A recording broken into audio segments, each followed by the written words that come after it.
Bonjour à vous tous et j'espère que vous allez bien. Aujourd'hui, on se retrouve dans cette nouvelle vidéo spéciale TD de Parasito, Master 1 microbiologiste de la fac de l'USTHB à Bebzouar. Donc, في هاد la vidéo, راح نتعرفوا على les protozoaires parasites qui infectent l'homme. راح نتعرفوا على différentes parties de ce TD. راح نتعرفوا على les différentes espèces ou bien genres qui infectent l'homme, mode de transmission, mode de reproduction. Restez branchés. On va découvrir tout ça ensemble. C'est parti!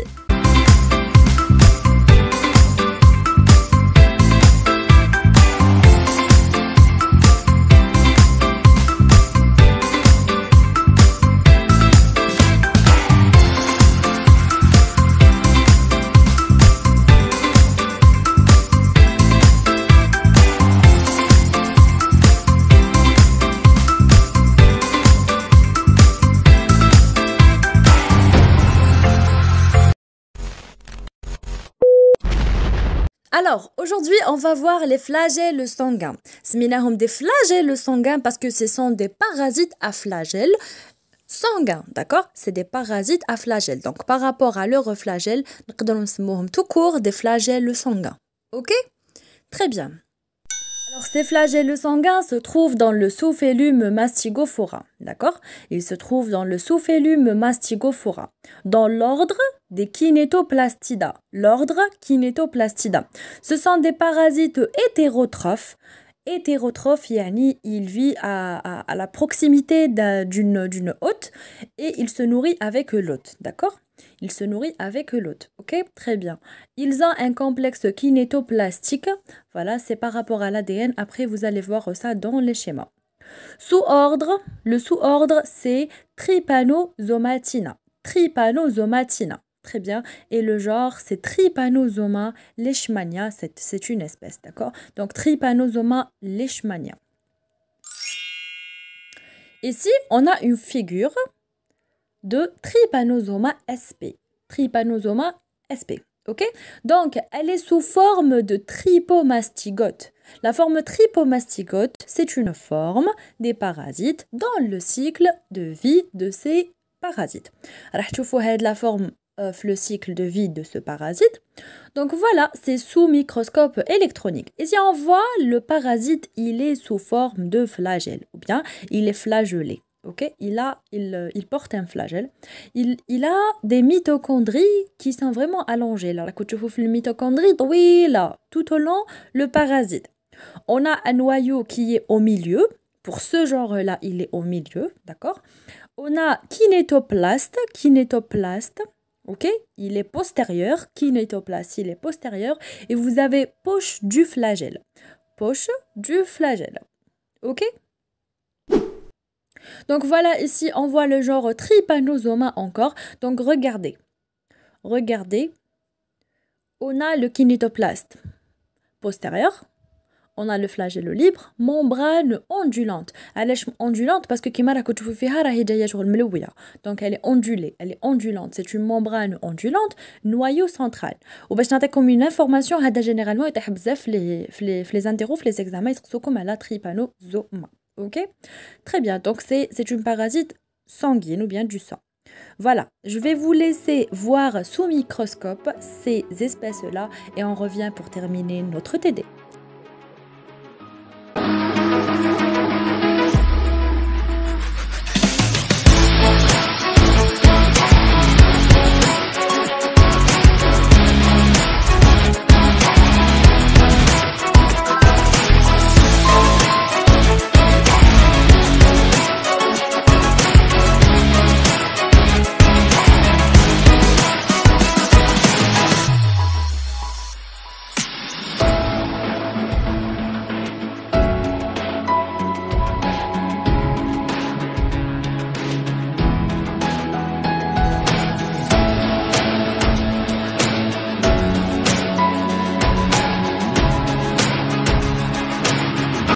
Alors, on reste toujours avec le genre Trypanosoma. Donc, Trypanosoma, quand vous avez vu les photos ou les vidéos, Trypanosoma, c'est un parasite qui a une forme fusiforme. Je mets fusiforme, c'est la forme d'un fuseau. Très bien. Donc, c'est un parasite flagelle unique. Il a un seul flagelle, pardon. En arrière du noyau, dirigé vers l'avant.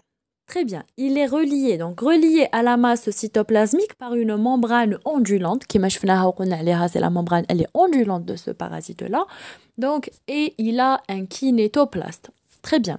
Le point très important, c'est le cycle évolutif de ce parasite-là. Donc, il faut savoir que bon, les parasites, généralement, ils prennent l'hôte. لازم يعيشوا لازم يديروا le cycle de vie تاعهم dans une hôte. Donc, pour ce type de parasite, il prend le cycle de vie تاعو, il commence dans une hôte, il se termine dans l'autre hôte. Vous voyez? Donc, il a deux hôtes. D'accord? Il a l'hôte vertébré, اللي هو généralement l'homme. نقدروا نلقاو les chevaux, les chiens, etc. Mais principalement, flotte vertébrée, c'est l'homme. Et vous avez la deuxième hôte, c'est l'hôte de transmission. L'hôte de transmission de parasites, c'est les insectes. D'accord? C'est des insectes. C'est l'hôte invertébré. Bon, ce parasite-là, يبدأ le cycle évolutif تاعو في l'insecte, win, exactement, le tube digestif de l'insecte. Et puis, il se termine le développement théo qui, quand il atteint l'hôte vertébré dans le sang de l'être humain ou bien de l'animal. D'accord? Très bien. Donc, il faut savoir que les trypanosomas ont deux hôtes. D'accord? Hôte vertébré et hôte invertébré. Hôte vertébré, il y le cycle évolutif théo le sang. Hôte invertébré, il y a le cycle évolutif théo le tube digestif. Très bien. Alors, les trypanosomatidés, c'est les trypanosomes, donc changent de forme au cours de leur cycle évolutif.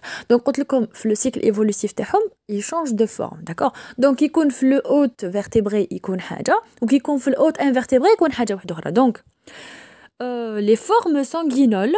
Donc, c'est les formes sanguinales qui connaissent le sang, donc du trypanosome, sont dites de forme tripomastigote. C'est l'hôte définitif. Donc, l'hôte définitif de ce parasite, c'est l'homme. D'accord? L'hôte définitif, c'est l'homme. C'est, bon, en général, c'est les vertèbres. C'est les vertébrés. Très bien. Donc, forme sanguinole, c'est la forme tripomastigote chez l'hôte définitif, chez l'hôte vertébré.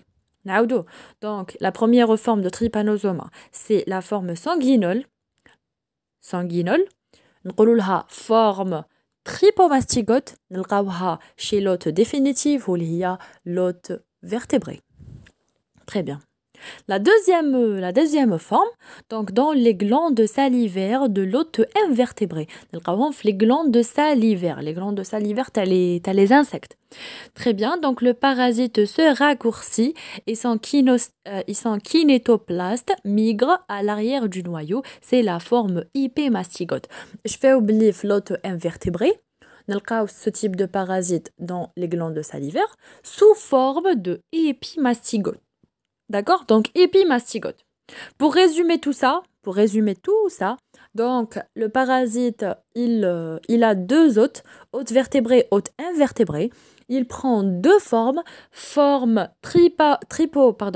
tripomastigote chez l'hôte définitif des vertébrés. Il prend la forme épimastigote chez l'hôte invertébré dans les glandes salivaires. Très très bien. Ici, on vous montre trois espèces de trypanosoma. Donc, je vous montre Trypanosoma cruzi. Donc, c'est la Trypanosoma cruzi avec l'hôte invertébré li ousma triatoma. D'accord? Triatoma, c'est l'insecte qui transmet, d'accord? Elle fait la transmission de ce type de parasite, Trypanosoma cruzi. Ici, on a Trypanosoma brucei et Trypanosoma gambiens. Donc, gambiens, bzef, elle est connue. Donc, les deux, ils sont transmis par une hôte invertébrée, la glossine. Ok? Très bien. Donc, Trypanosoma cruzi, c'est l'hôte invertébré, c'est Triatoma. Et Trypanosoma brucei, et Trypanosoma gambiens, donc l'hôte invertébré تاعهم هي la glossine. Ensuite, on résume les 3 espèces de trypanosome. Donc, Trypanosoma gambiens, Trypanosoma brucei et Trypanosoma cruzi. Donc, dans ce tableau-là, on résume l'hôte vertébré de chacune, l'hôte invertébré de chacune, voie de transmission de chacune, maladie de chacune et le réservoir de chacune de ces espèces-là.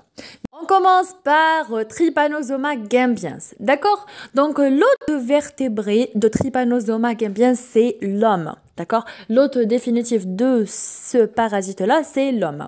Donc, chez l'homme, نلقاو la forme trypomastigote trouvée dans le sang, dans le lait, dans le LCR, dans les extra-rétrocytaires en général. Ok, donc je fais au maïa bli Trypanosoma gambiens. L'hôte vertébré de Trypanosoma gambiens, c'est l'homme. La forme de Trypanosoma gambiens trouvée dans le sang de l'homme, c'est la forme trypomastigote. Ok, super. Pour l'hôte invertébré, donc l'hôte invertébré, il y a l'hôte qui fait la transmission de parasites. On a plusieurs appellations de cet hôte invertébré. Bon, c'est une insecte. La glossine, ou généralement la mouche tsetse. Je fais oublier la mouche tsetse. C'est l'hôte invertébré de Trypanosoma gambiens. Ou là, la glossina palpalis. Donc, il y a 3 appellations. La glossine, la mouche tsetse, la glossina palpalis, pardon. Très bien. Donc, le parasite, quand il est dans cette hôte invertébrée, il se trouve soit dans les intestins, soit dans la glande salivaire. Donc, il a qu'un dans les intestins, épimastigote, mais c'est la forme sous forme épimastigote. Il a qu'un les glandes salivaires, il compte trypomastigote. Ok, il compte parce que l'homme. Donc, il compte sous forme trypomastigote. Naoudou, l'hôte invertébré, c'est la mouche tsetse, ou la glossine, ou la glossina palpalis. Très bien. Donc, la forme de parasite dans cet hôte invertébré, c'est épimastigote chez les intestins et trypomastigote dans les glandes salivaires. C'est bon? Très bien.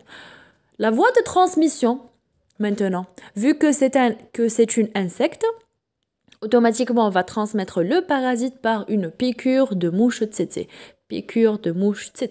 La maladie qu'elle cause, c'est la maladie du sommeil, Afrique ouest, Afrique ou l'Afrique centrale. D'accord? Donc, c'est la maladie de sommeil. Maladie de sommeil. Donc, les réservoirs de ce parasite-là, il se trouve généralement chez l'homme malade ou là, chez la glossine, yani la mouche tsetse. On va connaître tout ça dans une vidéo très explicative. Comme le cheminement de ce parasite de l'hôte invertébré vers l'hôte vertébré qui va aboutir à la maladie de sommeil et même va aboutir à la mort de l'individu. Allez, on va voir.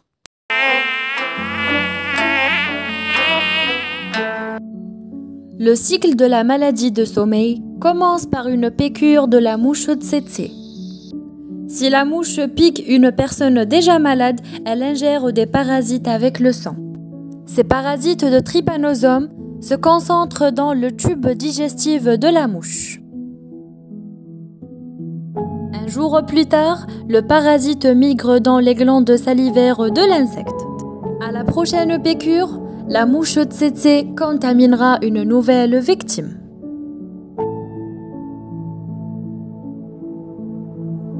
Le parasite entre dans le système lymphatique, puis passe dans le sang et se propage dans tout l'organisme. Dans un premier temps, les défenses immunitaires attaquent les parasites. Pour se défendre, le parasite mute. Il prend une nouvelle forme. Échappe au système de défense de son hôte jusqu'à une nouvelle vague d'anticorps le reconnaissent. Ce cycle d'attaque et de défense se reproduit plusieurs symptômes, tels que les pousses de fièvre, les maux de tête et les douleurs articulaires. Symptômes qui traduisent à l'extérieur le combat intérieur entre cellules immunitaires et le parasite. Mais ces symptômes, ce sont parfois très légers pour être détectés. Alors que justement, c'est à cette phase-là que la maladie pourrait se soigner le plus facilement.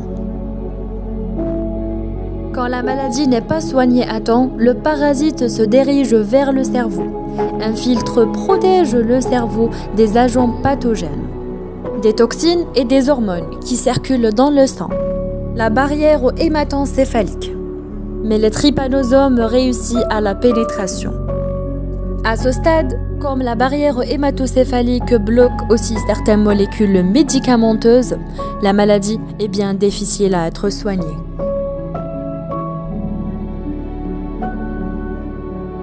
Une fois que le trypanosome est parvenu à glisser dans le cerveau, le cycle de sommeil se dérègle.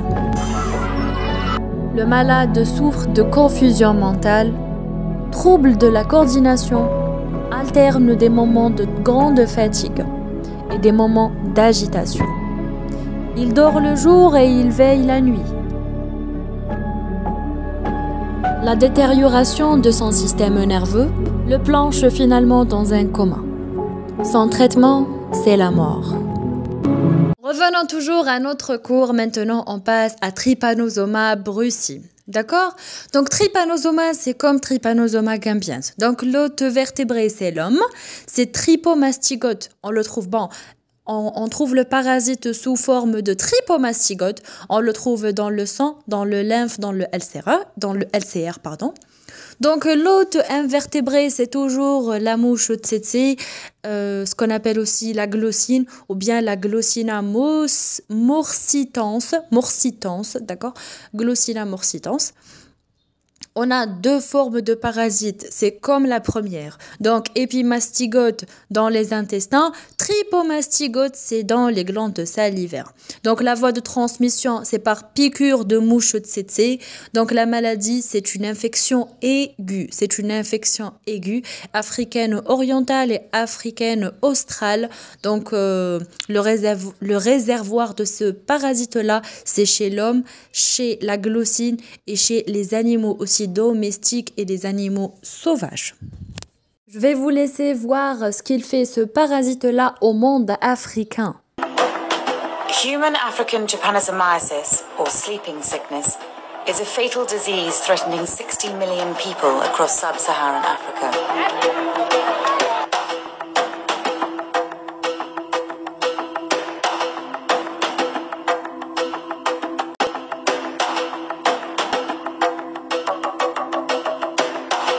Ça vous fait vraiment peur de voir ces images-là, mais il faut savoir que c'est vraiment la réalité. Donc c'est la réalité, on doit étudier ça pour faire les diagnostics de ce parasite-là.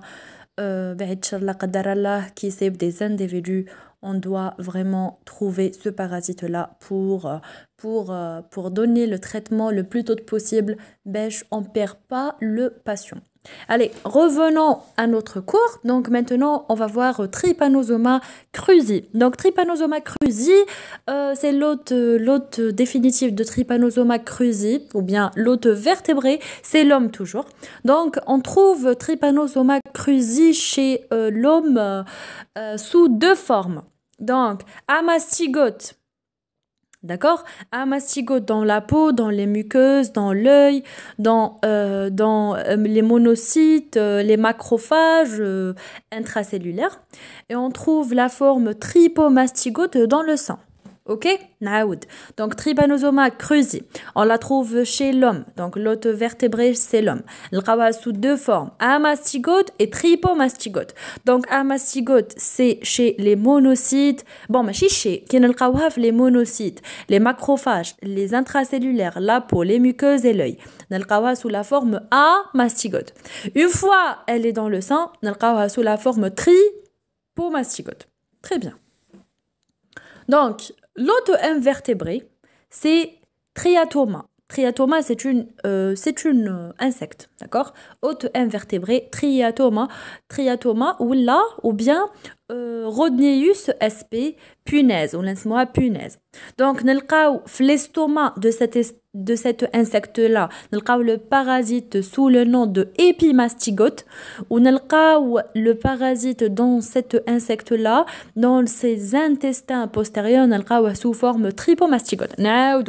Donc, chez l'auto-invertébré spécial à Trypanosoma cruzi, عندنا soit triatoma ou la Rhodneus sp ou la يسموها punaise, d'accord? C'est une insecte invertébré qui يكون Trypanosoma cruzi يكون في l'estomac تاعها يكون sous forme épimastigote qui يكون Trypanosoma cruzi في les intestins postérieurs تاعها نسموه tripomastigote. C'est acquis? Super. Maintenant, la voie de transmission. Donc, la voie de transmission de ce parasite-là, c'est via les déjections de son vecteur. Bien sûr, c'est via les déjections de son vecteur. Donc, la maladie, c'est trypanosomose humaine américaine, maladie de Chagas. D'accord? Trypanosomose, humaine américaine, c'est la maladie de Chagas. Maroufa, la maladie de Chagas. Donc, le réservoir de ce parasite-là, c'est chez l'homme, c'est chez les vecteurs animaux, domestiques et sauvages. Voilà les 3 formes, ou bien les 4 formes de ce parasite. Amastigote, épimastigote, promastigote et tripomastigote. Et avec cela, je vais vous laisser avec une petite vidéo qui va vous expliquer Trypanosoma cruzi, le cycle de développement. Dans cette vidéo, on va voir le cycle de Trypanosoma cruzi dans la maison de l'homme. Le cycle de ce parasite commence par la piqûre de l'insecte Triatoma qui porte déjà le Trypanosoma cruzi. Au cours de l'aspiration du sang de l'homme par l'insecte Triatoma, elle dépose des féces qui contient le parasite de Trypanosoma.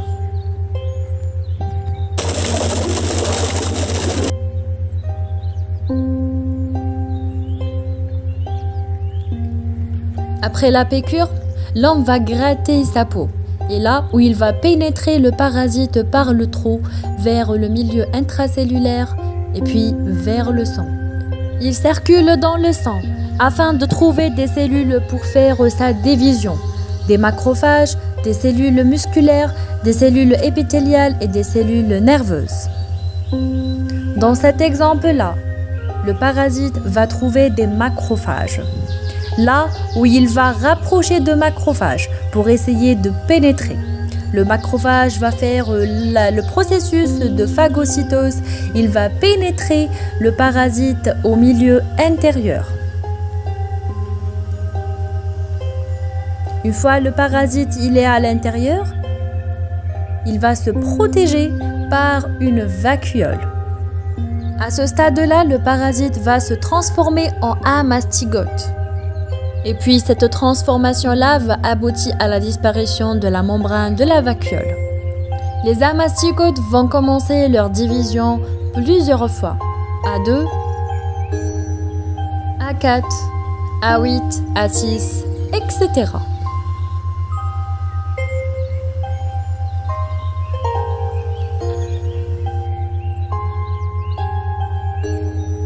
Va y avoir plusieurs copies de amastigote après ce processus de division.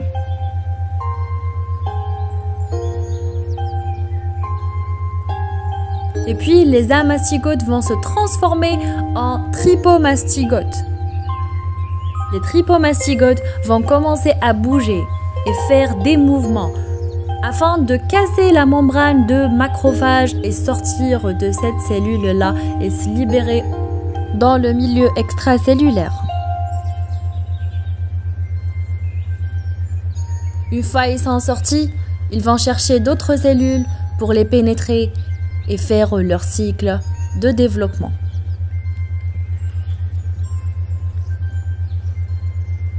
Alors, ici, on arrive au cycle. Suivez avec moi le cycle, vous allez bien comprendre. Donc, première chose, chez la réduve. Donc, piqûre de la réduve ou bien de l'insecte. Donc, passage des tripomastigotes métacycliques dans les fesses de l'animal. Après, comme on a dit, après la piqûre de l'insecte, piqûre de l'homme par l'insecte.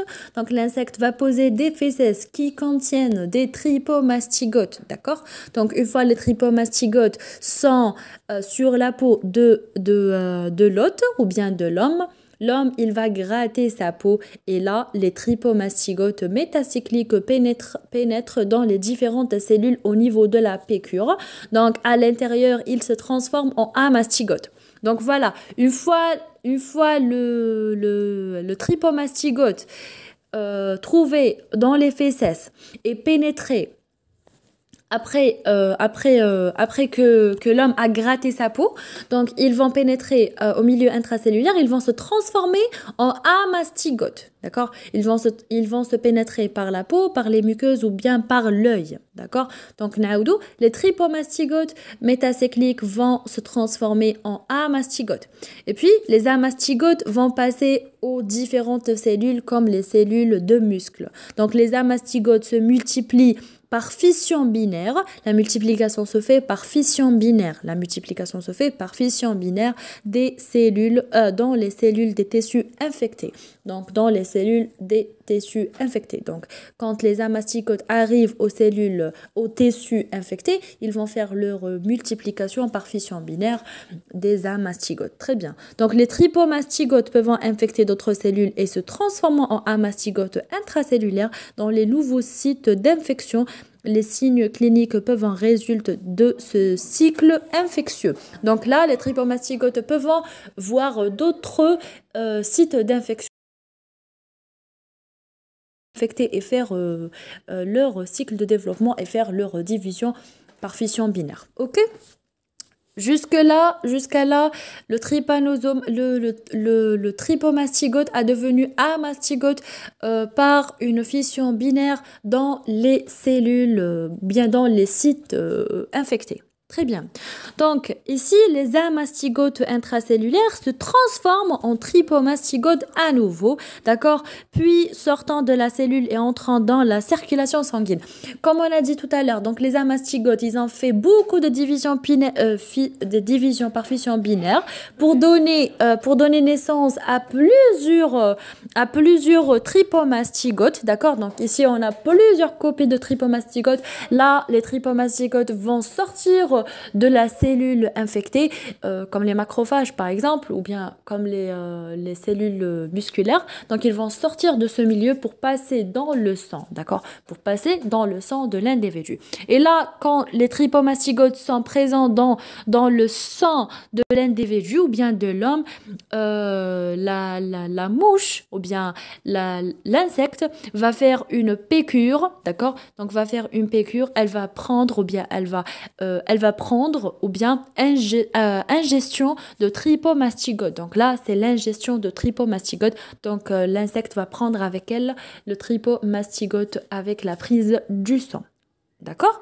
Et puis, une fois le tripomastigote, il est dans l'insecte, dans l'individu ou bien dans l'hôte invertébré, il est sous forme de tripomastigote, ok? Donc le tripomastigote va devenir épimastigote dans l'estomac de l'insecte. Il va devenir épimastigote dans l'estomac de l'insecte, d'accord? Et puis l'épimastigote, il va subir des multiplications dans l'estomac de l'insecte, donc multiplication de épimastigote dans l'estomac de l'insecte, et une fois la multiplication est faite, il va devenir à nouveau des tripomastigotes métacycliques dans l'intestin toujours. Il va passer dans l'intestin pour être des tripomastigotes métacycliques dans l'intestin. Et là, les tripomastigotes métacycliques présentes dans l'intestin vont passer ou bien vont trouver dans les fesses quand la mouche ou bien quand l'insecte va faire des piqûres à nouveau, va laisser des gouttes de fesses avec le tripomastigote. C'est bon? Dirons une petite révision, d'accord? Donc regardez, on a l'homme. L'homme, il va y avoir une piqûre par l'insecte. L'insecte va déposer des fécès. Des fécès, ils vont contenir des tripomastigotes métacycliques. L'homme, il va gratter sa peau pour pénétrer des tripomastigotes par le trot, d'accord? Une fois les tripomastigotes, ils sont présents dans le milieu intracellulaire de l'homme, ils vont ils vont passer dans les sites d'infection comme les cellules de macrophages ou bien les macrophages ou bien les cellules musculaires. Là, ils vont se transformer de tripomastigotes en amastigotes. Ils vont avoir une multiplication par fission binaire. Les amastigotes vont se multiplier en milliers des amastigotes et puis les amastigotes vont se transformer en amastigotes. D'accord? Bon, les amastigotes vont se transformer en tripomastigotes à nouveau.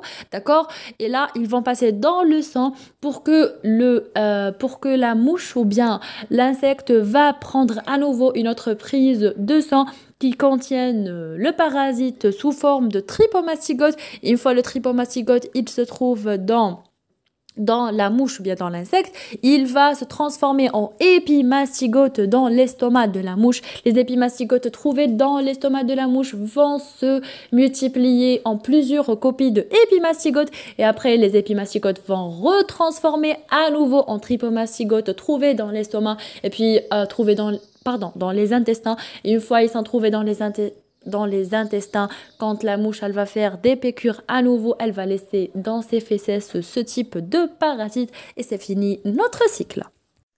Suivez avec moi le cycle spécial de la mouche tsetse. Donc là, vous suivez. Donc la première étape, la mouche tsetse prendre un repas du sang. Et là, injection de tripomastigote métacyclique. Regardez, donc la mouche tsetse, quand elle vient à l'homme, elle va prendre un repas de sang, elle va laisser ou bien elle va injecter le tripomastigote métacyclique dans le sang de l'individu. D'accord? Donc la mouche tsetse prend un repas de sang et elle injecte en même temps le parasite tripomastigote métacyclique, donc la forme tripomastigote métacyclique. Donc une fois le parasite tripomastigote métacyclique, il est injecté, il va se transformer en tripomastigote. Il était tripomastigote, il va se transformer en tripomastigote circulant, transporté dans d'autres sites. Donc voilà, il est injecté, va être circulé, d'accord, ou bien transporté dans d'autres sites. D'accord? Donc, une fois il est circulé et il est transporté, les tripomastigotes se multiplient en participalité dans différents fluides biologiques comme le sang, le lymphe et le LCR. Donc, une fois le tripomastigote, il circule, ou bien il est transporté, il va passer aux différentes fluides biologiques comme le sang, le lymphe et le LCR, là où il va faire des divisions par six-séparité, d'accord? Donc dans ces fluides, il va faire des divisions par six-séparité, il va faire des multiplications par six-séparité des tripomastigotes. On va y avoir plusieurs copies de tripomastigotes dans les fluides biologiques, d'accord, de l'homme, donc les LCR, les lymphes et le sang.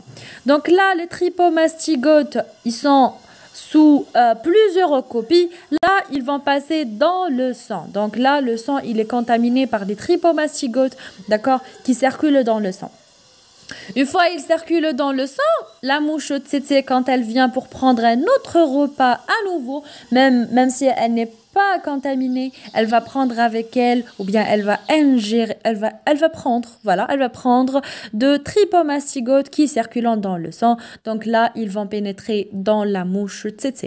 Les tripomastigotes circulants se transforment en tripomastigotes procycliques dans l'intestin de la mouche tsetse. Les tripomastigotes procycliques se multipliant par six-séparité. Donc les tripomastigotes qui circulent dans le sang de l'individu, quand il arrive à l'estomac ou bien aux intestins de la mouche tsetse, ils vont se transformer de tripomastigotes cycliques en tripomastigotes procycliques, d'accord? Ils vont se multiplier à nouveau par six-séparité dans les intestins de la mouche.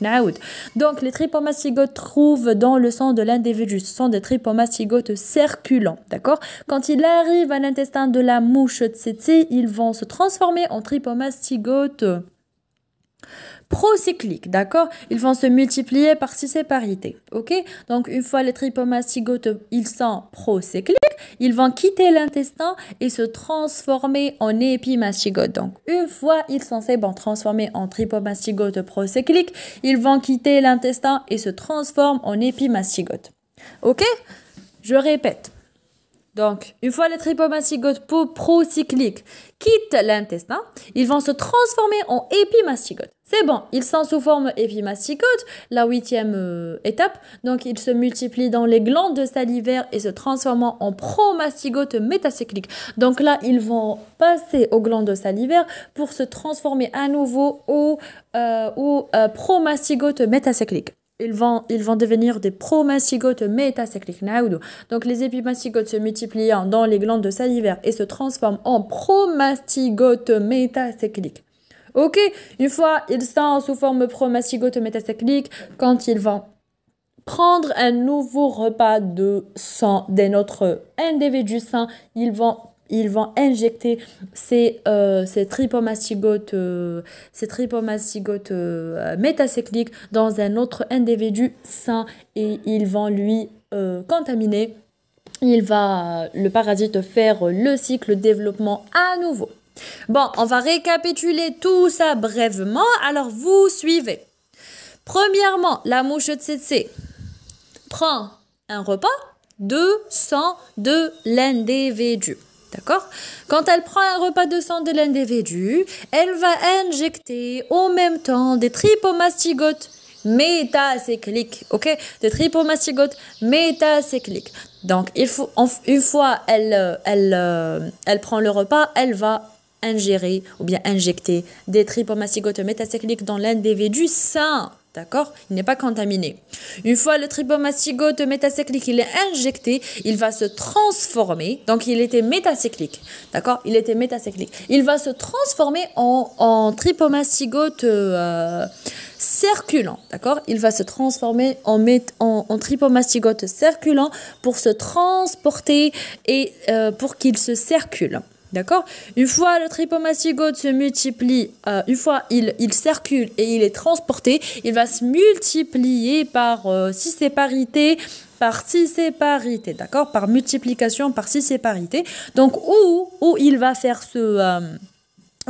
cette multiplication par six séparités. Donc, il va faire ces multiplications par six séparités dans les liquides biologiques, comme le sang, le lymphe et le LCR. Ok?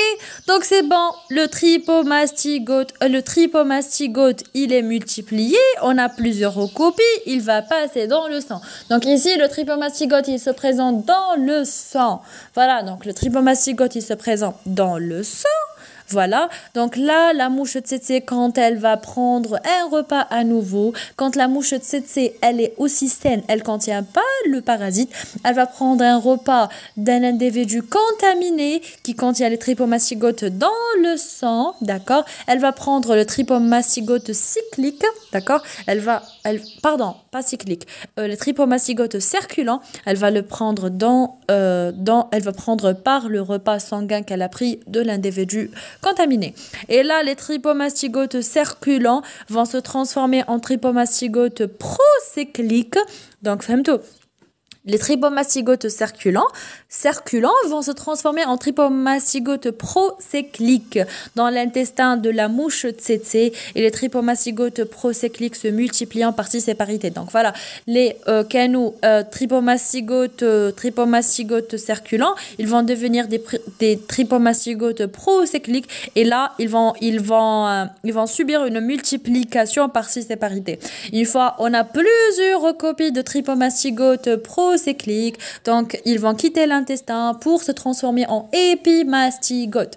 Et une fois, ils vont devenir des épimastigotes. Les épimastigotes se multiplient dans les glandes salivaires et se transforment en parasites ou bien en promastigotes, métacycliques. Qui la glande salivaire, ils vont devenir des promastigotes métacycliques pour les pénétrer dans un autre individu sain par les repas sanguins, par les piqûres de la mouche tsetse. Et là, on a fini ce cycle-là. Et avec cela, on arrive à la fin de cette vidéo. Je vous retrouve dans la prochaine séance, la partie numéro 3, la suite des TD toujours. On termine avec le parasitologie, donc le module génial de la parasitologie. Donc j'espère que vous partagez avec vos amis. J'espère que vous m'encouragez parce que je fais vraiment des efforts pour vous. Abonnez la chaîne, vous partagez avec vos amis. Et au revoir, très bon courage.